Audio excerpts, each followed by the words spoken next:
Então vamos lá, vamos abrir Apocalipse, capítulo 15, a partir do versículo 5.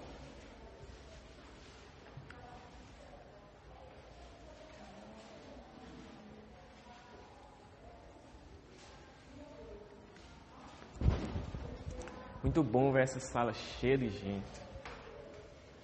Chega, perdi o sono. Apocalipse 15, a partir do versículo 5 até o 8. Todo mundo abriu aí?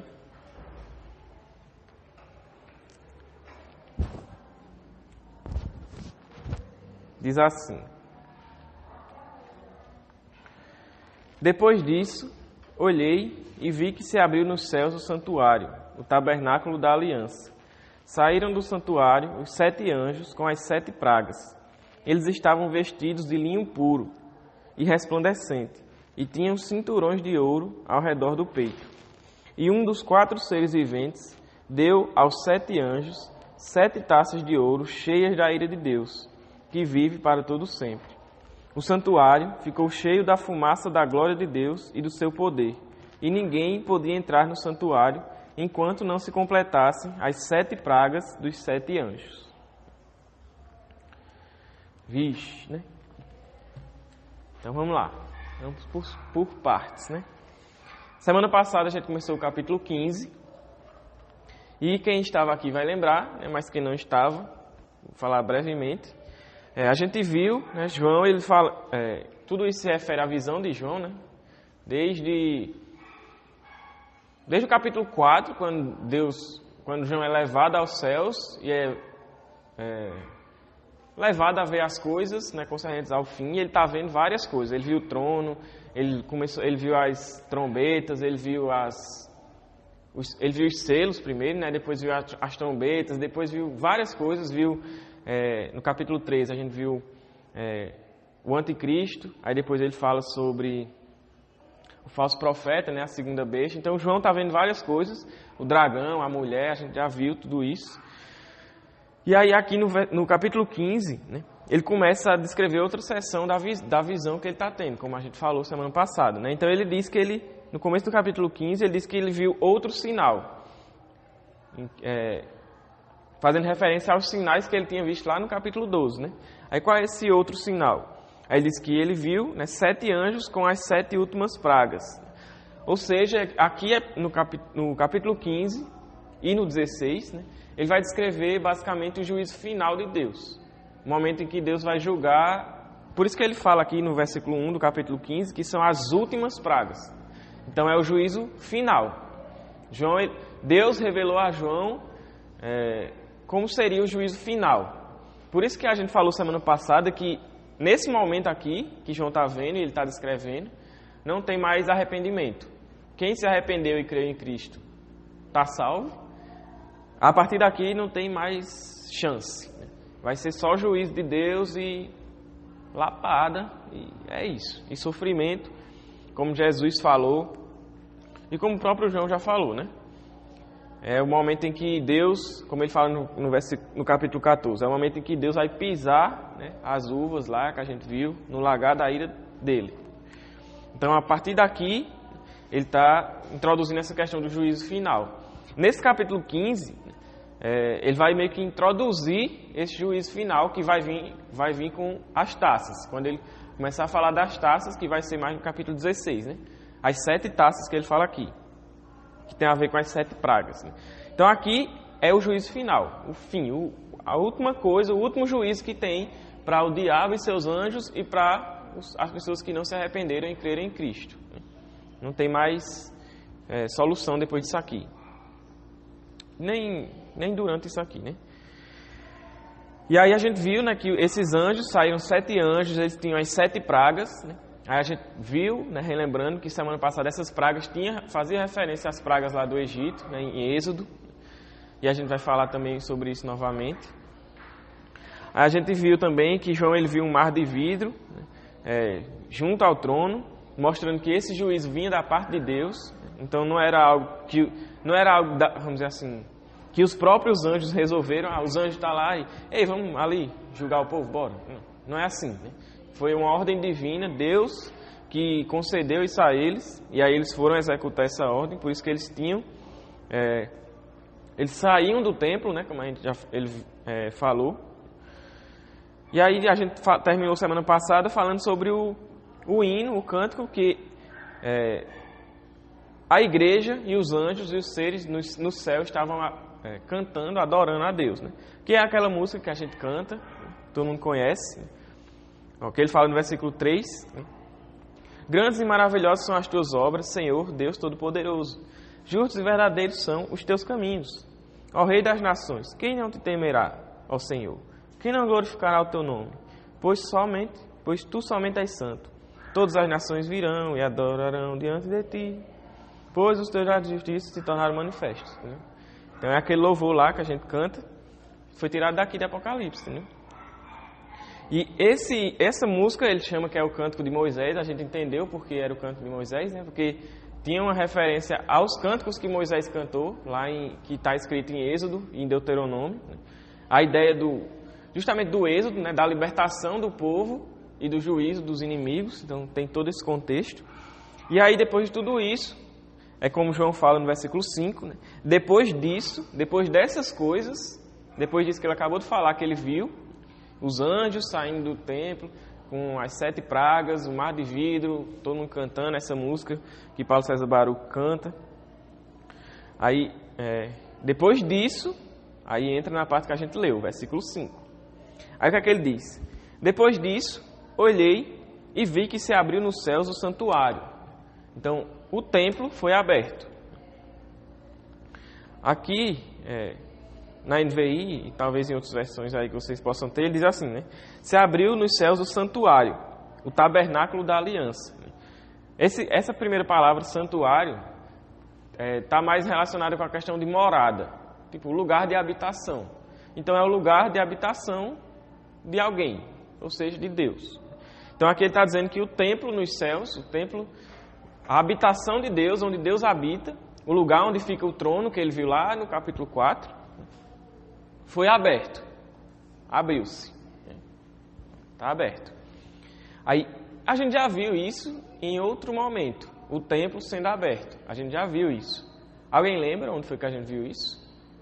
Acho que vocês não vão lembrar não, mas fica a pergunta aí, né? Hã? Vocês vão lembrar, lembra? Tenho certeza, a memória de vocês é boa demais. Mano. Lembra aí.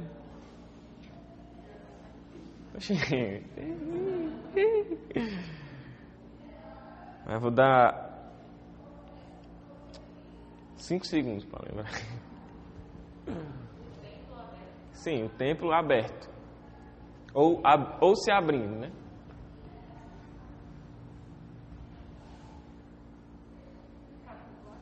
Hã? Não. Depois. Capítulo... Ninguém vai lembrar, né? Capítulo 11. Ia muito. Capítulo 11, versículo 19. Apocalipse 11, 19. Eu vou pedir para vocês irem lendo assim. Pode ler? Só o 19. Abriu-se então o santuário de Deus, que se acha no céu, e foi vista a arca da aliança no seu santuário, e sobrevieram relâmpagos, vozes, trovões, terremotos e grandes saraivadas. Então, João ele já tinha dito, né, que ele viu o templo se abrindo. Aqui em Apocalipse 11, 19. E como Beatriz leu, né, se vocês forem ler os versículos anteriores, né, vocês vão ver que ele vai estar se referindo à abertura, ao toque da 7ª trombeta. Se vocês forem ver, né, como ele fala no versículo 15, o 7º anjo tocou a sua trombeta, então é o toque da 7ª trombeta. E a gente já viu que o toque da 7ª trombeta é o fim. É a volta de Cristo para fazer o que ele veio fazer, né? Julgar quem for de ser julgado e resgatar, né? Como é que fala? Salvar os que foram para ser salvos, né? De forma definitiva. Então, aqui em Apocalipse 11, o templo foi aberto no toque da 7ª trombeta. E a gente viu que a 7ª trombeta é o fim. E aqui em Apocalipse 15, a gente já entendeu que a gente está falando do fim. E mais uma vez João diz que o templo foi aberto. Então, o que aparenta é que essas duas aberturas do templo, que João fala no capítulo 11 e aqui no capítulo 15, são a mesma. É como se João tivesse... ele viu o templo se abrindo uma vez, a primeira vez no toque da 7ª trombeta, é aquele negócio que a gente fala de Apocalipse, né? Apocalipse não segue uma ordem cronológica, é cíclico. Então, muitas vezes ele vai falar alguma coisa, por exemplo, no capítulo 15, que ele já tinha falado no capítulo 11, só que ele vai trazer com uma nova perspectiva.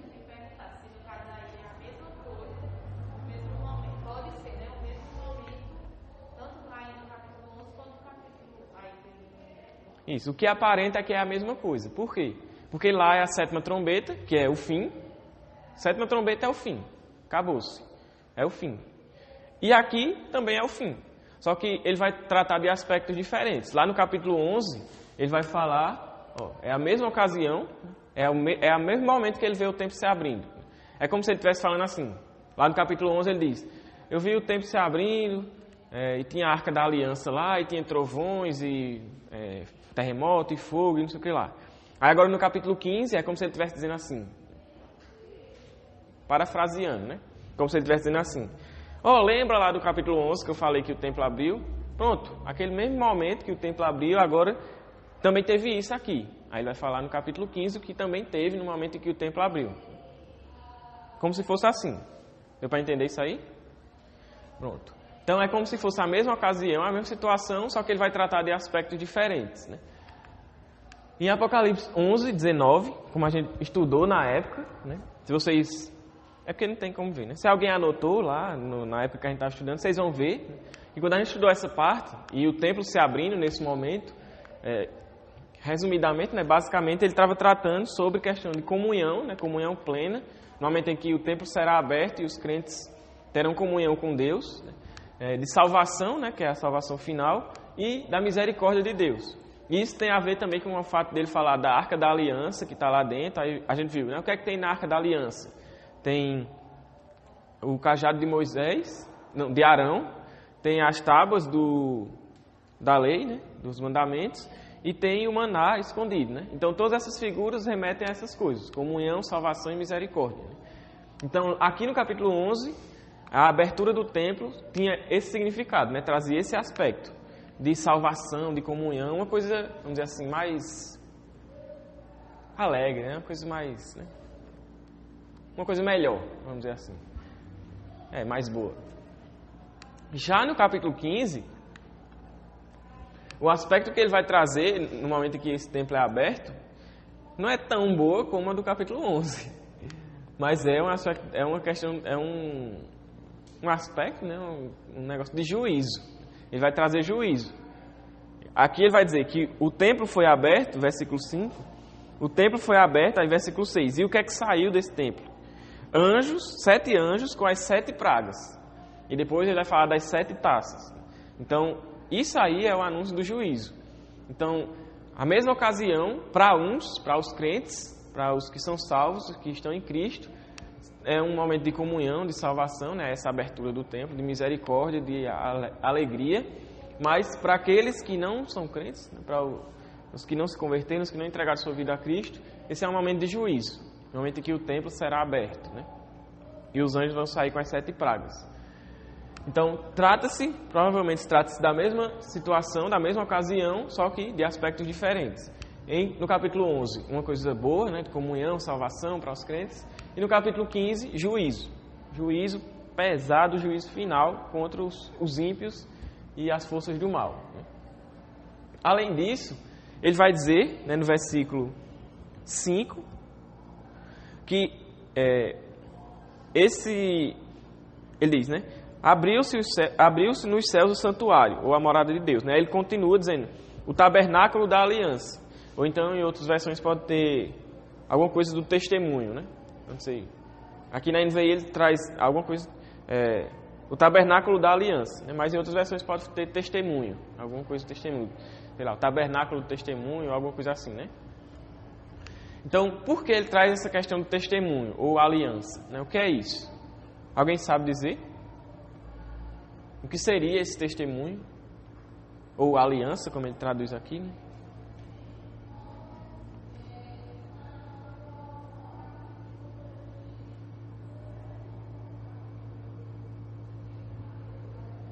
Hã?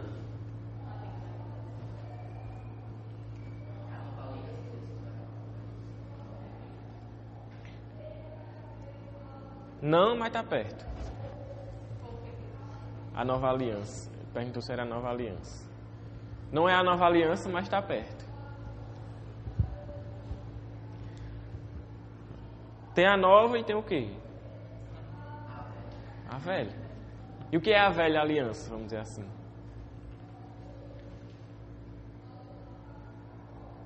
Três letrinhas. Fala. A lei. Os mandamentos.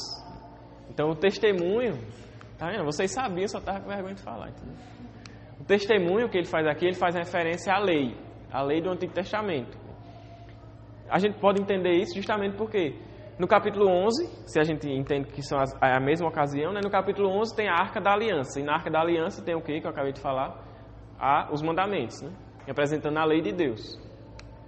Aqui ele vai fazer referência não à Arca da Aliança, mas especificamente ao testemunho, à lei. Por quê? Porque ele vai se referir especificamente à lei. Porque, se vocês lembram, Deuteronômio, porque ele vai enfatizar a lei, né? Deuteronômio, capítulo 28. A gente não vai ler, porque é um texto muito grande. A gente não vai ler todo, né? Porque é um texto muito grande. Mas eu queria que a gente lesse pelo menos o versículo 15. Aí, tu lê, Vinícius? Deuteronômio 28, 15.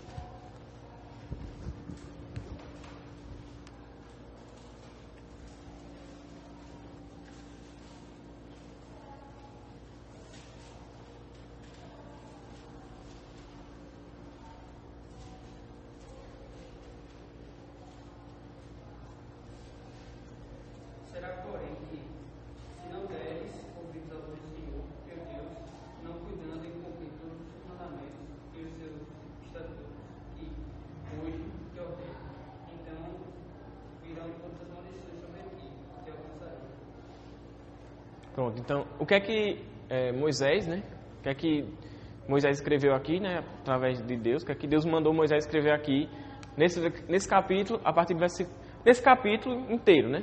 No começo do capítulo são as bênçãos, que são consequência da obediência da lei. Então ele vai dizer, se você obedecer, você vai ser abençoado, tal. E a partir do versículo 15 são as maldições, que são consequência da desobediência. Como Vinícius leu, se você não guardar esses mandamentos, se você desobedecer e tal, essas maldições virão sobre você. E aí, no restante dos versículos, ele vai dizer as maldições, né? Versículo 16 até o final do capítulo, se eu não me engano. Então ele vai falar essas maldições.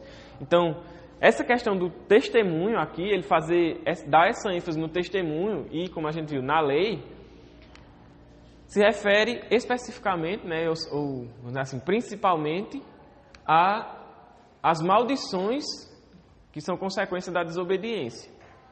Por quê? Porque justamente o contexto aqui é de juízo. Então, aqueles que desobedeceram, o templo foi aberto. Esse é o templo do testemunho, né, da aliança, da lei. E a lei, como a gente sabe, né, a lei, como Paulo fala lá em Romanos, a lei é que, vamos dizer assim, mostra os nossos pecados. A lei é que revela os nossos pecados, revela a nossa condição diante de Deus e atesta contra nós, né, de que nós somos pecadores e de que nós somos merecedores do juízo. A lei faz isso. E aí Paulo fala, e a lei é má? Não, a lei é boa, perfeita, santa, tal. Mas nós é que somos maus e desobedecemos a lei.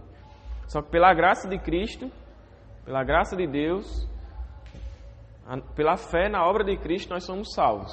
E aí esse escrito de dívida que tinha sobre nós, a lei atestando que nós somos pecadores, miseráveis, merecedores da ira de Deus, ele é rasgado. pela obra de Cristo, aqueles que creem nele.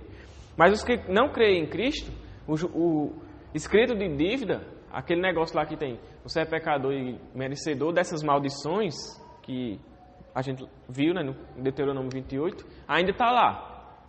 Não foi rasgado. Quem não crê em Cristo ainda está com o escrito de dívida sobre a sua cabeça.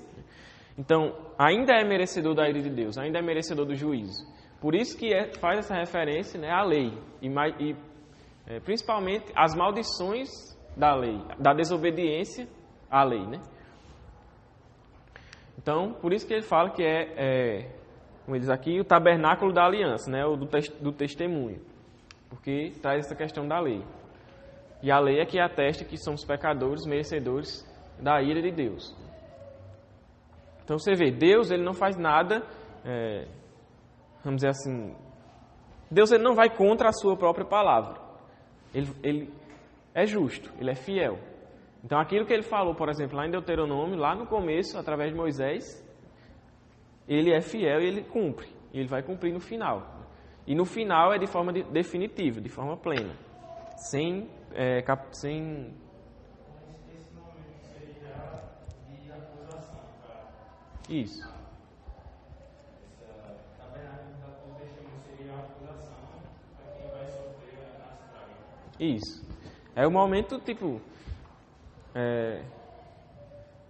Mais na frente a gente vai ver, né? Que é quando ele vai falar sobre o trono, o juízo. Mas é como se fosse isso.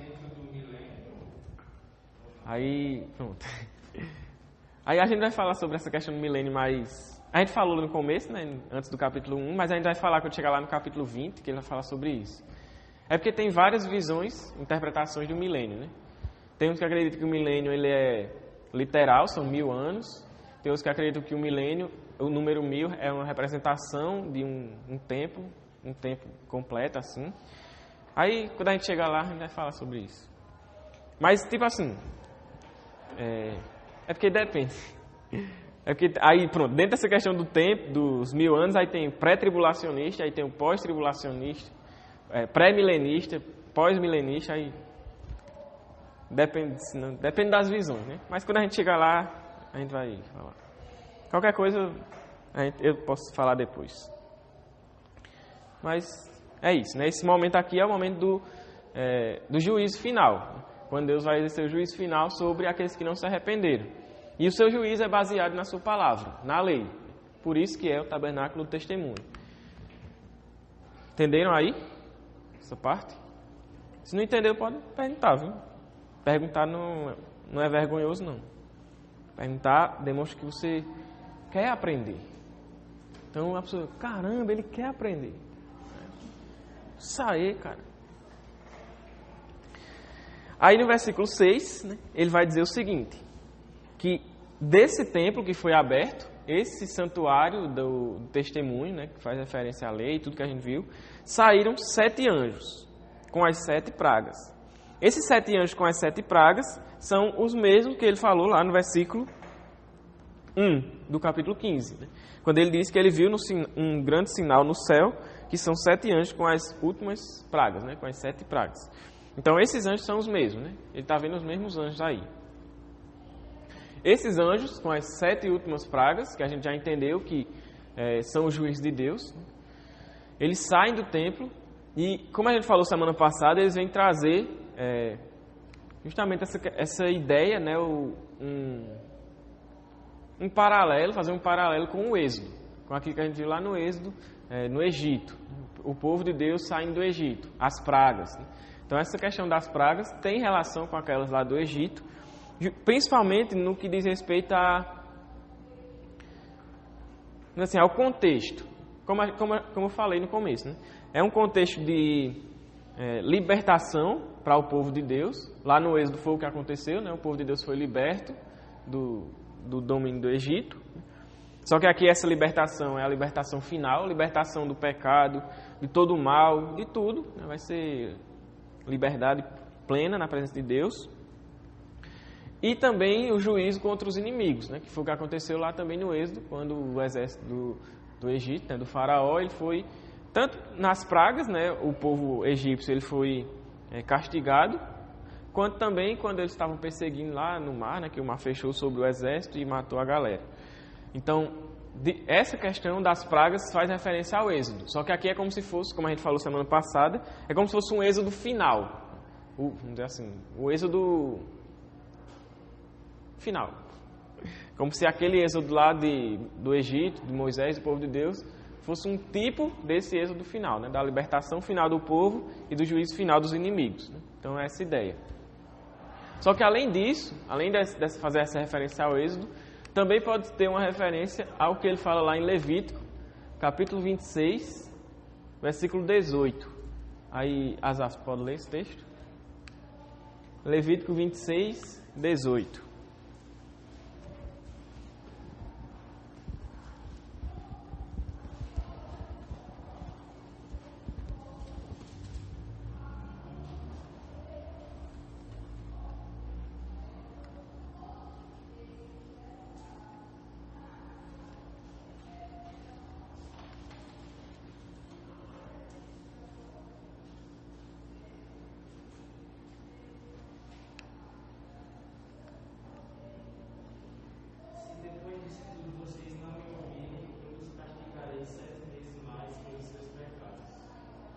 Pronto.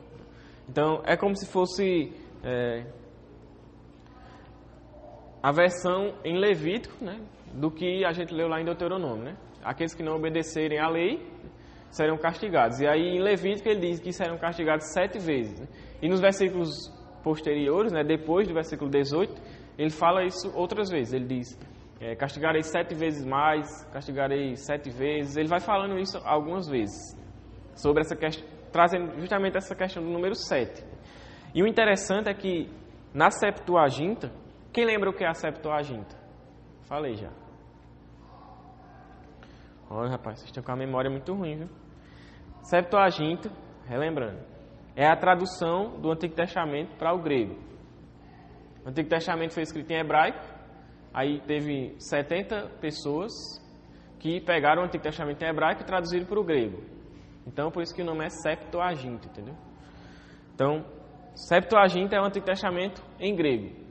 Aí, na Septuaginta, que é o Antigo Testamento em grego, a palavra que eles usam nesse versículo aqui, ó, que a gente acabou de ler, a palavra que eles usam para castigo é praga. Então, é como se ele estivesse dizendo que Deus mandaria 7 pragas, vamos dizer assim, sobre os que não o obedecessem, né? Sobre os que não obedecessem a sua palavra. E tem tudo a ver com o que a gente leu aqui, né? E o interessante é que os autores do Novo Testamento, inclusive o próprio Jesus, ele usa a Septuaginta. Muitas vezes ele não usa a versão hebraica do Antigo Testamento, ele usa a versão grega. Então, por isso é mais uma... vamos dizer assim... É mais um ponto que faz a gente pensar que João estivesse também usando essa linguagem que ele leu lá em Levítico, né? Das 7 pragas, né? Porque provavelmente ele estava se baseando, né, pela versão grega do Antigo Testamento. E aí essas 7 pragas têm a ver com, né, esse texto de Levítico, né, que ele fala que Deus, aos que não obedecerem, seriam castigados 7 vezes ou seriam alvo, né, dessas 7 pragas. Deu para entender isso aqui? Isso aqui é o texto levítico. Aí na Septuaginta, que é a tradução grega do Antigo Testamento, a palavra que ele usa aqui, nesse versículo, é a mesma que João usa aqui, né? Então, pode ter essa referência aí. Que aos que não se obedecerem, ou que não obedecerem a palavra, seriam alvos dessas 7 pragas de Deus. E aqui, continuando em Apocalipse, ele vai dizer que esses anjos é quem vão levar essas 7 pragas. O interessante é que, quando eu estava estudando esse texto de Apocalipse, né, principalmente o capítulo 14, a gente vê que, quando tem a questão das 2 colheitas, né, que a gente viu, aí a gente fala assim, que tem lá no texto, né, que Jesus ele vai sair com a foice para ceifar o seu povo, né, que é a primeira colheita, para salvar o seu povo, juntar para ele, que seria como se fosse uma colheita do trigo, como a gente falou. Só que na colheita da uva, que seriam os ímpios, né, que ele iria pisar, quem sai para colher não é Jesus, né? É um anjo que está com a foice. Se vocês lembram lá no capítulo 14, ele fala isso, né? Ele diz, versículo 19, 17 em diante, né? Mas no 19 ele fala que foi um anjo que fez essa colheita. Aí eu fiquei me perguntando, por que a primeira foi Jesus e a segunda foi um anjo? Né? Por que a segunda não foi Jesus também? Só que é interessante, eu estava lendo o Evangelho de Mateus, aí o próprio Jesus fala isso. Ele diz que ele vem, né, escolher o seu povo, ele vem chamar o seu povo, e ele vai mandar os anjos para fazer a colheita dos ímpios, para pegar os ímpios e jogar no fogo. É interessante, o próprio Jesus já tinha falado isso, né? Lá no Evangelho de Mateus ele fala isso. E aqui é justamente o que está acontecendo, são os anjos que estão indo, vamos dizer assim, derramar esse juízo de Deus sobre os ímpios. Lembrem que aqui o capítulo 15 e o 16, esse juízo é sobre os pecadores, não é sobre os crentes. Os crentes, eles estão, por exemplo, como ele fala no versículo 3, né? Cantando, adorando a Deus, se alegrando na presença de Deus. Eles não vão ser alvo desse juízo. Então, no caso, essas pragas que vai vir no versículo 16 não seriam correspondentes a outras pragas que já falou em Apocalipse, não. Tipo assim, porque não tem a relação, tipo assim, o primeiro selo ser como se fosse, sei lá, a primeira trombeta. Aí essas aqui não teria essa relação, porque essa aqui seria o juízo só dos ímpios.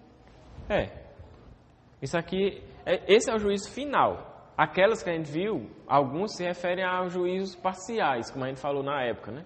Que é 1/3 de não sei quem vai morrer, 1/3 da população vai morrer, 1/3 das águas vai se tornar em absinto. Então, tipo, aquilo era um juízo parcial. É Deus se revelando ao povo através de juízo, para que o povo veja aquilo e se arrependa. Esse juízo aqui não é para arrependimento. Aqui já é para castigo. Deu para entender a diferença? Aí, não sei se vai saber isso, mas é como se a igreja já tivesse sido arrebatada.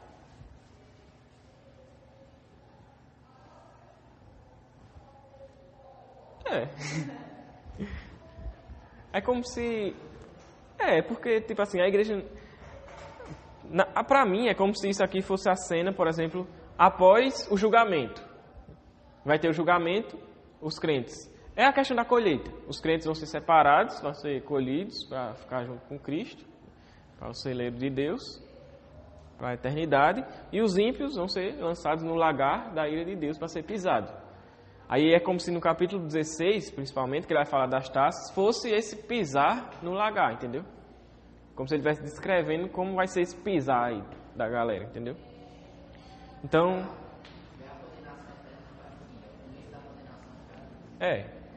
aqui já é o juízo final. É como eu disse, é o final. Tipo, depois do final não tem mais nada, né? Não tem cena pós-créditos. É o final. Entenderam? Então é isso. Aqui é o juízo final e quem vem trazer esse juízo são os anjos, né? Como emissários de Deus. Vem derramar esse juízo. Aí, continuando, no versículo 6 ainda, ele vai dizer que esses anjos, eles estavam vestidos de linho puro e resplandecente. Linho é um tecido? Linho é um tecido que eles estavam vestidos, né? Então a roupa deles era de linho. É isso que ele quis dizer. E nessa época, linho era um tecido muito... Eu não sei, hoje ainda é, né? É que eu não sei dessas coisas, não. Mas nessa época e hoje em dia, né, linho é uma coisa muito fina, né? Um negócio muito, né, chique. Pronto, essa é a palavra, chique. É o quê? E a massa. Eu não sei, eu não engomo roupa. Só às vezes. Mas eles estavam vestidos com roupas de linho, né? E era um linho puro, ou seja, era um linho de boa qualidade, um linho do bom mesmo. E era um linho, além de puro, era resplandecente. Então era uma coisa realmente, vamos dizer assim, de boa qualidade. E pelo fato de ser de boa qualidade, demonstra que esses não eram quaisquer vestes. Eram vestes especiais. Pelo fato de fazer essa ênfase, né, de trazer essa questão de que era um linho puro e resplandecente. Então eram vestes especiais. E que vestes especiais? Por que essas vestes eram especiais, né? O que é que tem a ver? O que é que tem de mais? Eu tenho uma camisa de linho. O que é que tem? Tenho? Não sei, só falei. Eu não tenho, mas alguém deve ter, né? Lucas tem, tá vendo? Então, qual a diferença da coisa de Lucas para essa daqui? Aí a gente vai entender. Em primeiro lugar, existe uma coisa interessante que aqui, a gente já viu em outros textos também, em Apocalipse, falar sobre vestes de linho e etc. Né? Só que a palavra no grego que ele usa para linho, aqui, nesse versículo 6 do capítulo 15, só aparece aqui. Em outros textos é outra palavra. Esqueci, mas é com B e esqueci a palavra, mas começa com B. Então, essa palavra que é usada aqui, que é essa aqui, ó, linon, essa palavra só é encontrada aqui nesse versículo em Apocalipse. Em outros livros pode ter, mas no livro de Apocalipse, essa palavra só está aqui. E o que é que tem a ver essa palavra? Porque ela é especial, diferente das outras. Porque essa palavra era que era usada para se referir às vestes dos sacerdotes. As vestes sacerdotais. Que eram, quando a gente for ler Levítico, capítulo 16, versículo 4. Pode ler, Aline, por favor. Levítico 16, versículo 4.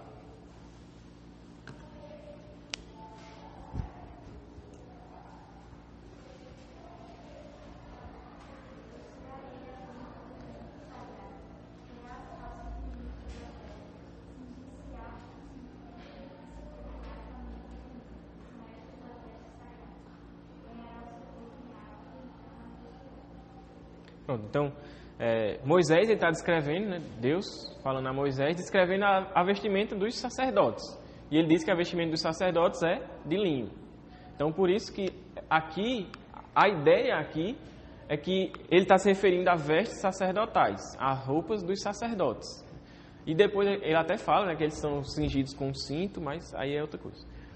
Mas aqui ele está se referindo a vestes sacerdotais. Então, a gente entende que esses anjos aqui, esses 7 anjos, eles estão realizando um ofício. Coloquei aqui? Não, coloquei. Eles estão realizando um ofício sacerdotal. Eles estão agindo como sacerdotes. Tipo, o que os sacerdotes no Antigo Testamento faziam, o quê?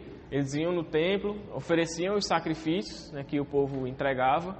Os sacrifícios que tinha lá, do incensário, sacrifício de holocausto, sacrifício e os outros sacrifícios que tinham, né? Dos pães lá, então eles realizavam esses sacrifícios. Aqui esses anjos, eles estão realizando também esses ofícios sacerdotais, né? Realizando um sacrifício. A cena é como se ele estivesse realizando um sacrifício, e a gente vai entender mais na frente que sacrifício é esse. E também essas vestes dos sacerdotes, eles eram assim, elas foram descritas para ser dessa forma, porque o sacerdote iria entrar na presença de Deus, né? Ele ia entrar no Santo dos Santos. Então ele precisava estar totalmente adequado para isso. Por isso que tinha que ser essa veste de forma especial. Assim como também esses anjos, eles estão constantemente na presença de Deus. Então, isso denota também a santidade do próprio Deus, né?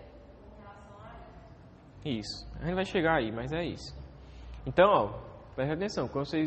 Agora, para vocês virem para a igreja, agora vocês sabem disso, só com roupa de linho, tá? Quem não tiver, cuide em comprar. Vamos comprar, vamos no show. Brincadeira, tá? Então, os anjos aqui, eles tinham estavam com vestes sacerdotais para indicar o seu ofício sacerdotal. Eles estavam agindo como sacerdotes, né?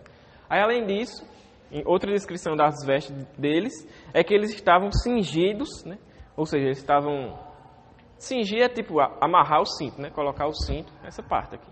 Então, eles estavam cingidos nessa parte aqui, com, ele fala no versículo 6 ainda, ao redor do peito, com cintos de ouro, né? Os cinturões de ouro, dourados. E aí, a gente já viu também outra situação em que alguém aparece com um cinto de ouro ao redor do peito. Quem lembra?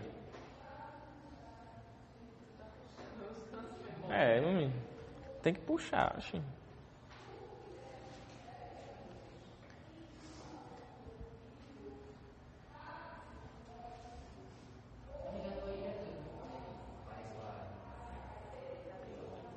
Isso aí. Estava vendo aqui, fui procurar no capítulo 1, né? Isso aí. Então é isso. Semelhante a Apocalipse capítulo 1, versículo 13. Aí o que é que diz em Apocalipse capítulo 1, versículo 13? Pode ler, senhor? Eita, ainda falta muita coisa. Era Priscila, foi mal. Aqui.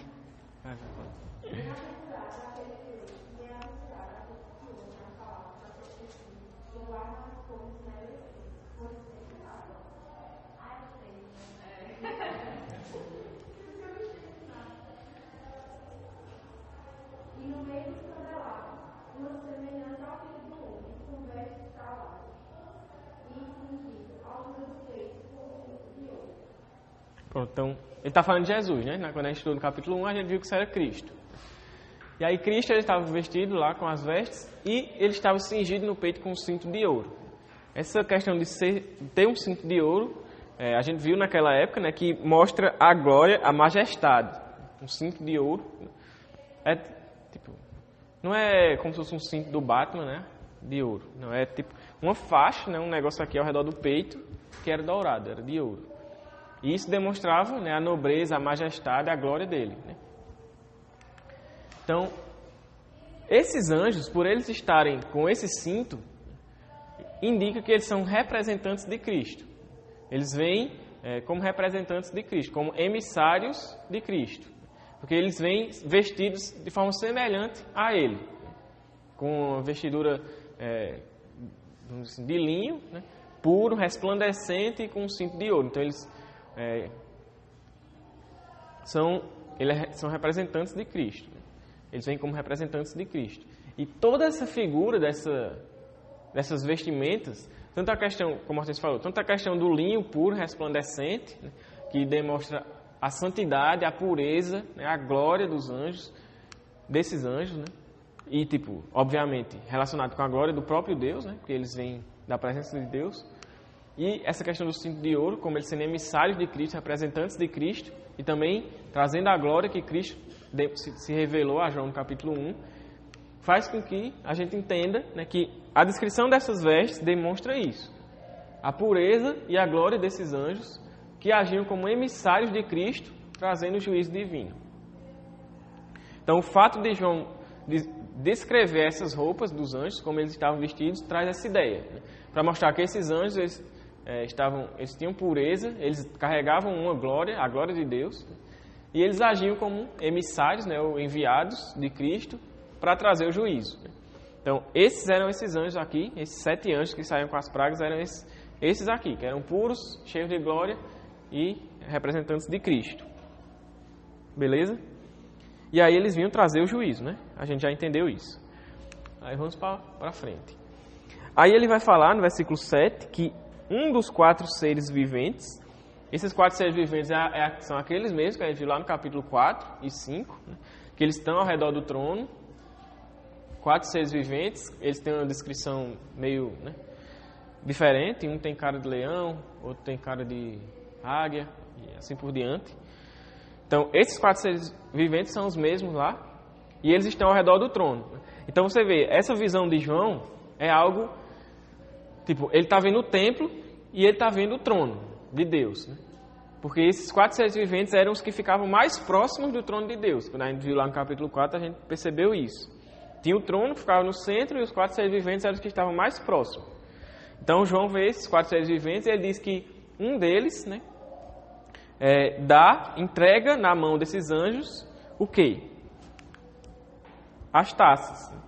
Mas não é entregar as taças e foi campeão. Toma a taça. Não, essa taça aqui é outra taça. Não é a taça da vitória, é a taça da derrota. Da derrota dos pecadores, né? Mas de Deus é da vitória. E aí, o que é que ele fala no versículo 7? que um dos 4 seres viventes deu aos 7 anjos 7 taças de ouro cheias da ira de Deus, que vive para todo sempre. Então, essas taças vieram de um desses 4 seres viventes, né? E a gente viu lá no capítulo 4 que eles eram agentes, vamos dizer assim, de Deus. Eles estavam ali em adoração a Deus, naquela ocasião no capítulo 4, e também realizando atividades que Deus colocava eles para realizar. Tanto que lá no capítulo, quando ele vai falar dos selos, né, da abertura dos selos, a gente vê, principalmente nos primeiros selos, que quem ordena que os selos sejam abertos são os 4 seres viventes. Que ele diz, e um dos 4 seres viventes diz, faça isso. Aí vai e abre, né? Então eles também participam desse negócio aí, né, que está acontecendo. Esses 4 seres, eles são acima dos anjos? Sim. Tipo, quando a gente viu, né, a gente estudou sobre isso, a gente viu que tipo, existem classes de anjos, né, como se fosse um exército, né? É que eu não sou muito bom com exército, eu sei que tem cabo, eu nem sei se cabo é acima do soldado ou não. Mas eu sei que tem general, tem um negócio lá, né? Então é como se fosse isso, é como se tivesse uma hierarquia entre os anjos e tem uma classe de anjos que é mais... tem os querubins, os serafins, os antônios... Não, tem não. Tem vários, né? Várias classes. Então, essas classes de anjos indicam hierarquia, né? E o que a gente entende é que os que estão mais próximos do trono estão mais acima da hierarquia. Então é como se esses 4 seres viventes fossem mais acima, né? Aí eu não sei dizer exatamente quais são as classes deles, se são querubins, não sei exatamente, mas é uma classe alta. E aí eles participam, né, desse contexto do juízo, de toda essa, como eu falei, dessa situação, eles estão participando e eles entregam aos 7 anjos essas 7 taças. E aí ele vai falar, ele vai introduzir essa questão das taças para no capítulo 16, né, falar o que são cada taça dessa. Só que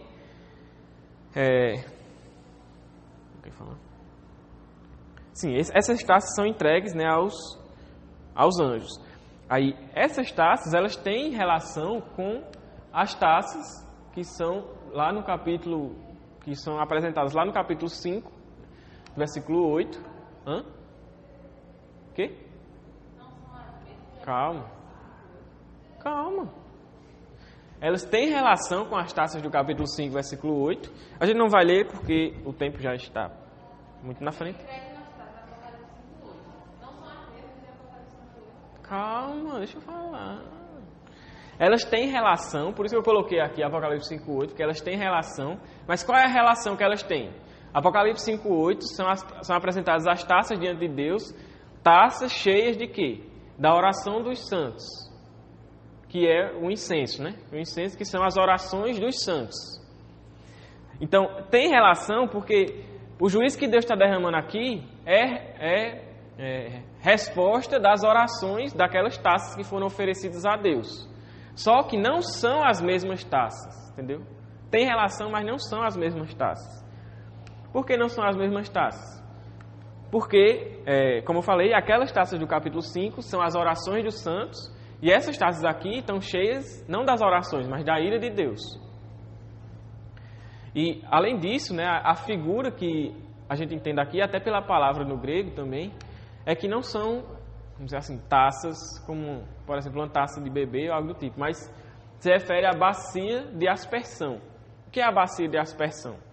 Aí lá em Êxodo, capítulo 38, versículo 3, pode ler agora, bem rapidinho. Êxodo 38, versículo 3.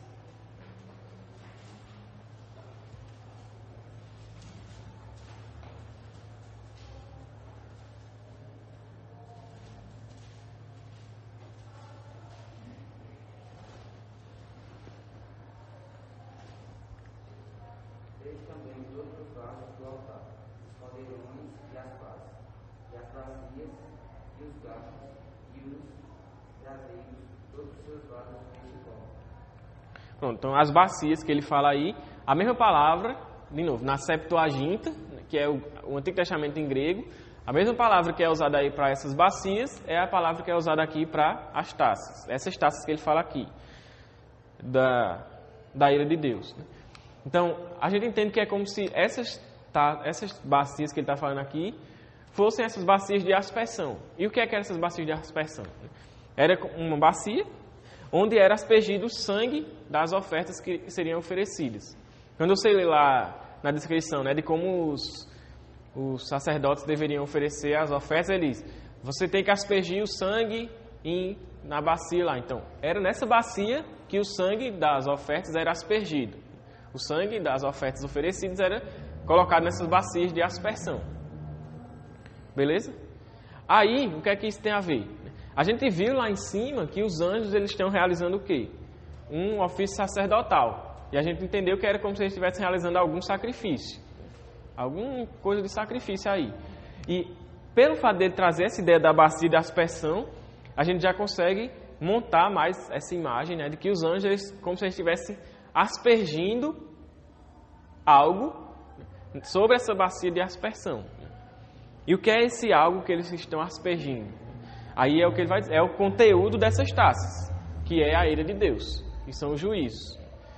E aí a gente vê, eu vou falar isso mais na frente, né, mas vou citar agora, a gente vê que todo esse contexto, e é até uma coisa assim meio forte, né, o comentarista ele fala que é uma coisa meio forte assim de se pensar, é que até o contexto do juízo, quando os ímpios estão sendo julgados, é como um sacrifício sendo oferecido a Deus.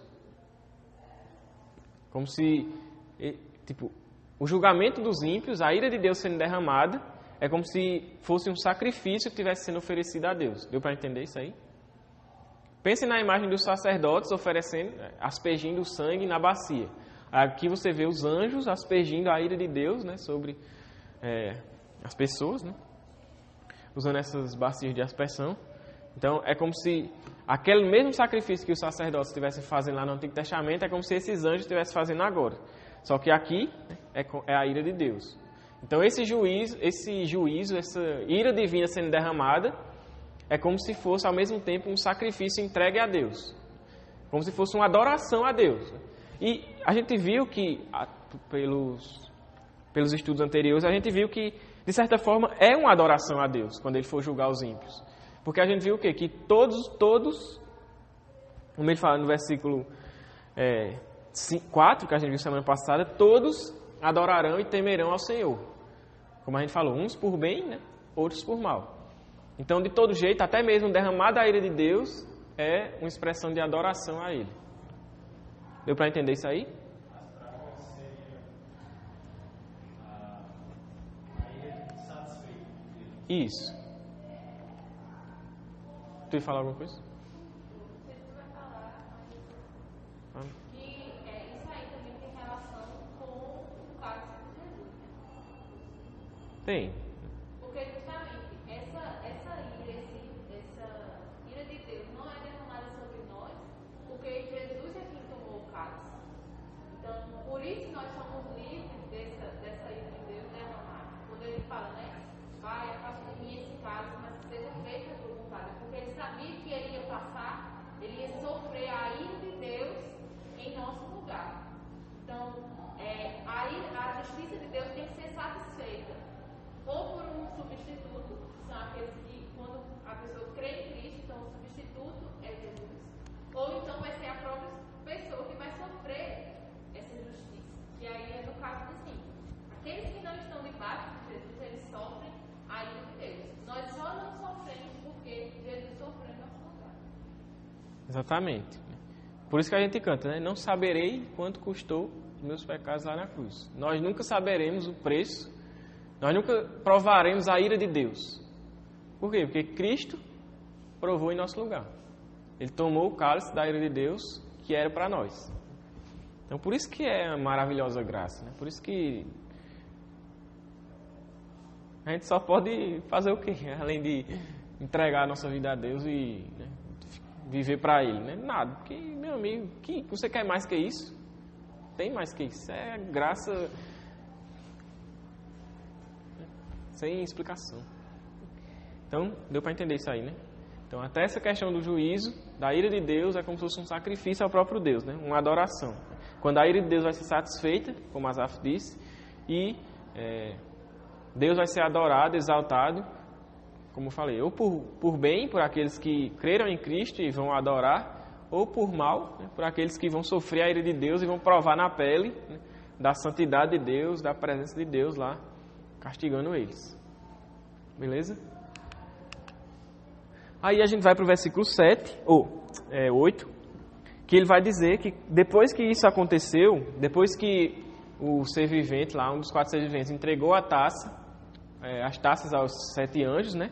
Aí ele vai dizer: o santuário ficou cheio de fumaça da glória de Deus e do seu poder. Primeiro, né?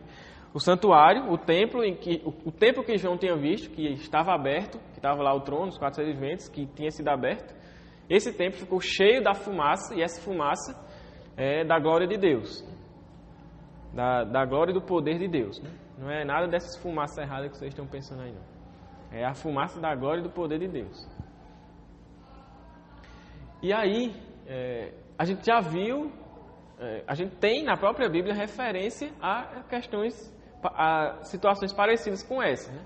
Aí a gente vai ver 4 passagens, 4 textos, acho que dá tempo, 4 textos que vão nos ajudar a interpretar essa ideia da fumaça, né, enchendo o templo. O primeiro deles, aí Pedro abre o primeiro, Tássio o segundo, Beatriz o terceiro, vou botar logo para ir agilizando, e Daniel o quarto. Aí lê aí o Êxodo 40, 34.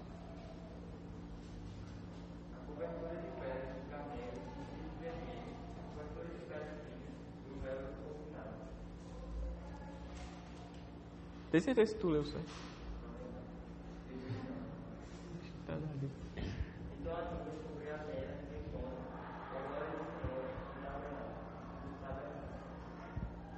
Então, o que é que ele diz, né? Quando o tabernáculo foi erguido, naquela situação lá com Moisés, no deserto e tal, aí ele vai dizer que a nuvem cobriu o templo, né? E essa nuvem é da glória de Deus. Então, a glória de Deus cobriu o templo, encheu o templo. Então, aqui, isso aconteceu quando o tabernáculo foi erguido, né? Foi levantado e colocado num lugar lá, de acordo com a ordem de Deus, né?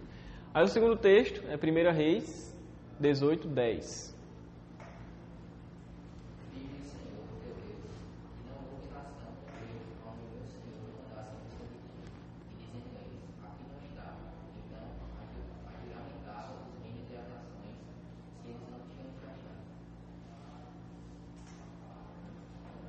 Tu leu, certo? 1 Reis. Isso. Não fala de fumaça, não?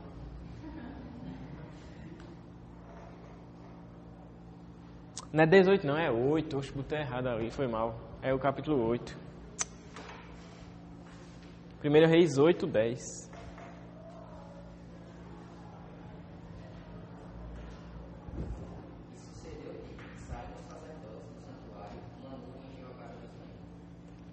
Né? Então, quando isso aconteceu, esse contexto aí é quando a arca ela foi levada para o templo. Quando a arca lá da aliança, aquela que a gente falou, né? Ela foi levada para o templo, aí vai dizer que quando os sacerdotes saíram, né, o templo se encheu da glória do Senhor, né? Fumaça da glória de Deus. Aconteceu quando isso aconteceu aqui. Quando a arca foi levada para o templo se encheu da glória de Deus. Outra passagem que a gente tem uma referência a isso é Isaías, capítulo 6, a partir do versículo 1. Lê do 1 ao 4.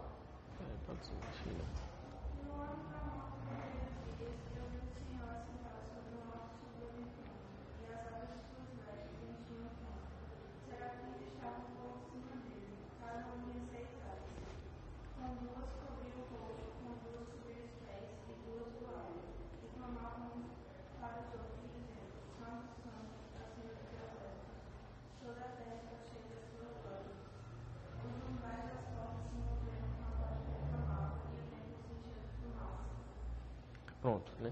Então ele vai dizer que quando Isaías teve a visão de Deus assentado no trono, além de falar da questão das vestes que enchiam o templo, ele também vai dizer que o templo se encheu de fumaça. E essa fumaça, mais uma vez, é da glória e do poder de Deus. E, por fim, o último texto é quando Ezequiel tem uma visão lá, uma visão cheia de roda e um negócio. Aí vai falar Ezequiel, capítulo 10, versículo 4. Então, agora que o Senhor se levantou sobre o meu vinho, foi para a casa dele. O tempo se encheu da nuvem e o ar ficou cheio do brilho da glória de Deus. Pronto. Então, Ezequiel está tendo uma visão lá. Se vocês lerem esse capítulo, vocês vão ver que é uma visão bem... As visões de Ezequiel são bem assim, né? Aí quando vocês forem ver essa visão de Ezequiel, vocês vão ver lá o que está acontecendo e tal. E no versículo 4 ele diz, né, que essa fumaça, essa nuvem se moveu para a entrada do templo e o templo se encheu de fumaça da glória de Deus. Né? Então, essa questão da glória de Deus ser retratada como uma fumaça que enche o templo, né, já é usada desde o Antigo Testamento em várias passagens, como a gente viu. E basicamente, resumidamente, o que é que isso significa? Significa tudo o que a gente falou em cada passagem. A glória e o poder de Deus. A majestade de Deus enchendo o templo. E a ideia de encher o templo é a ideia de que... como é que fala? É algo... Como é a palavra? Fugiu a palavra. É algo... Fugiu. É grande, é um negócio grande. Vou falar grande para ficar mais fácil. Que preenche. Né? É outra palavra, mas é algo grande, né? Que preenche, que, vamos dizer assim, não é se expande, mas é uma glória grandiosa, né? Um poder grandioso, algo que enche o templo. Deu para ter noção, né? Imagine, por exemplo... fenomenal. Pronto, vamos lá, fenomenal. É uma glória e um poder fenomenais. Né?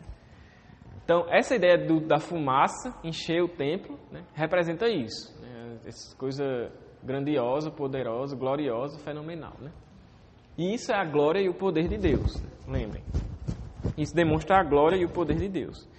E aí ele vai dizer que quando isso aconteceu, quando essa glória enchia o templo, quando essa glória cobria todo o templo, ninguém podia entrar. Por quê? Porque estava cheio da glória lá dentro. Né? Então não tinha como ninguém entrar. Né? Então, como a gente falou, essa fumaça, né, ela é da glória, da majestade e da santidade de Deus. Ela representa isso. E nesses textos aqui, a gente não precisa ler, né, porque não dá mais tempo. Mas basicamente, Êxodo 40, 35 é a continuação desse. Né? E 1 Reis, eu coloquei 18, mas é 8. 11 é a continuação desse. Que fala o quê? Esses dois textos, né, quando a glória de Deus, a fumaça, enche o templo. E aí ele vai dizer que Moisés, aqui em Êxodo, né, e também as pessoas, os sacerdotes que estavam com ele, e aqui em 1 Reis também, os sacerdotes e o pessoal lá do templo, eles não conseguiam entrar no templo, eles não conseguiam ficar de pé diante da glória de Deus. Essa é a ideia. A glória de Deus enche o templo, de modo que ninguém consegue entrar. Ninguém consegue entrar e nem ficar de pé diante da sua presença, da sua glória. Por quê? Porque é aquilo que a Bíblia fala. Ninguém poderia ver a Deus. Ninguém subsistiria diante de Deus. A glória de Deus é algo, por exemplo, o que Deus falava para Moisés. Né? Moisés, deixa eu ver o Senhor. Aí Deus, se você me ver, você não vai aguentar não. Vou passar assim, você vai ver só minhas costas e tal, pela brecha, não sei o que lá. E foi o que Moisés viu, e só que ele viu, ele já ficou, né? E a cara ficou brilhando, né? Então, só um pouquinho das costas, né? Imagine ver Deus. Né? Então, a glória de Deus encheu o templo com todo o seu poder, majestade, santidade. Ninguém subsistiria estando ali dentro do templo. Ninguém aguentaria. Mesmo com o corpo glorificado. Quer dizer, não sei, né? Não posso falar isso. Mas ninguém subsistiria, né? Diante da presença de Deus. Então, por isso que ninguém podia entrar no templo. Só que ele vai dizer que ninguém podia entrar no templo até o quê? Aí ele fala no final do versículo 8, que ninguém podia entrar no templo enquanto não se completasse as 7 pragas dos 7 anjos. Então, ninguém podia entrar até que as taças ou as pragas, né, fossem derramadas, fossem despachadas, né, fossem entregues ao juiz de Deus até que todo o juiz de Deus fosse derramado. Então você vê que essa manifestação de Deus aqui no templo, a sua glória, o seu poder, a sua santidade enchendo o templo, nessa ocasião, é para demonstrar o juízo. É para Deus vindicar a sua santidade. É para Ele vir e mostrar a sua ira e a sua justiça. Então, por isso que ninguém pode entrar no templo. Porque ali vai estar, meu amigo, a santidade pura, justiça, ira de Deus, né? Santidade plena, ali sendo executada sobre os ímpios. Deus vai lembre, esse contexto é do juízo. Então, Deus se manifesta nesse momento no templo com sua glória, poder e majestade para executar o juízo.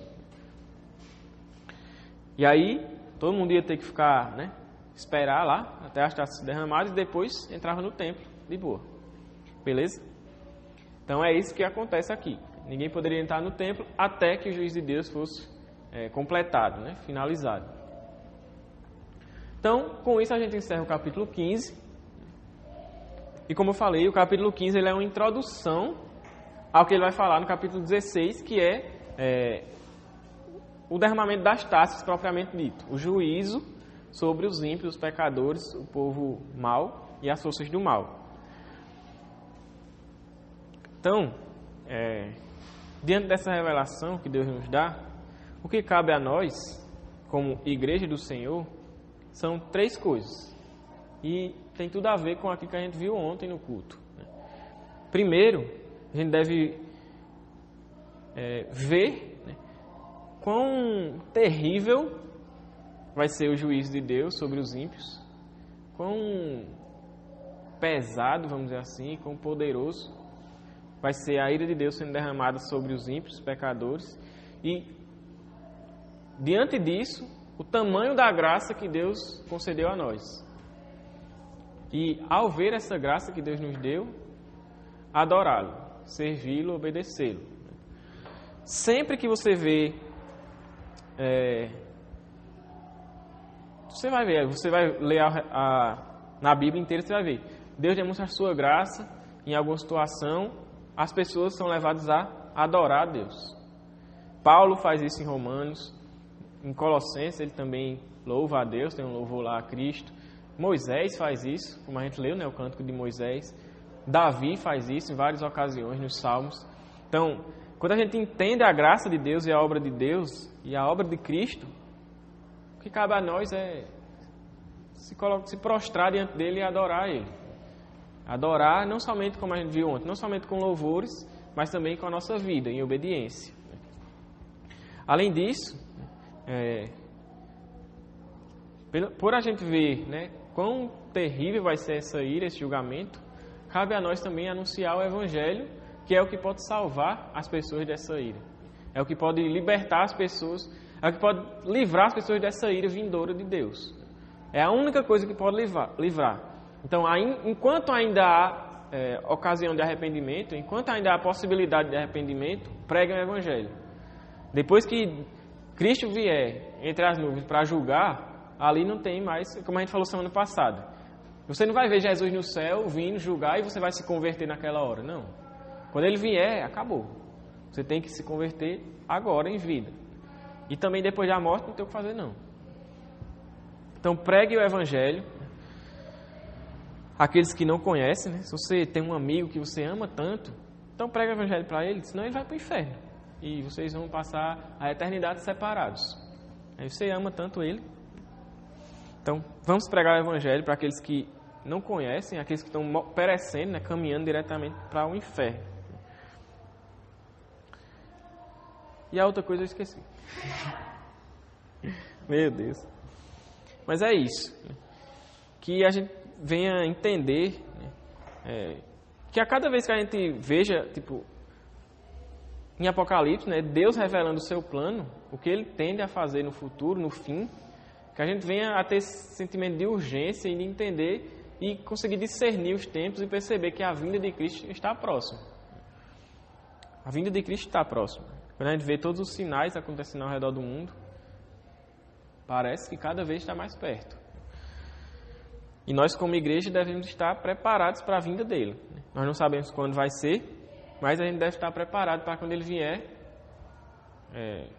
a gente ser encontrado, a gente ser ceifado, colhido e colocado na sua presença, para passar a eternidade com ele. Porque foi isso que ele conquistou para nós. Amém?